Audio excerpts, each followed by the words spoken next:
আসসালামু আলাইকুম দর্শক, এই হাতিগুলো গোপালপুর রেঞ্জ থেকে বাতকুচি রেঞ্জে বর্তমান অবস্থান করিতেছে।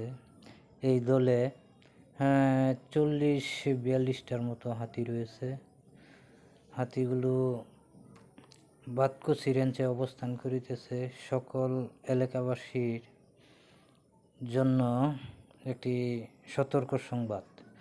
সকলেই অবগত থাকবেন, বিশেষ করে নাকুগাঁও, কাটাবাড়ি, দাউদারা, ডালুকুনা, সকলেই সচেতন থাকবেন। হাতিগুলো বর্তমান অবস্থান করিতেছে বাতকুচি রেঞ্জে। এগুলোর কাছে কেউ যাবেন না, এগুলোকে উত্তপ্ত করবেন না। এদের কাছে উত্তপ্ত করতে গেলে ক্ষতি হইতে পারে।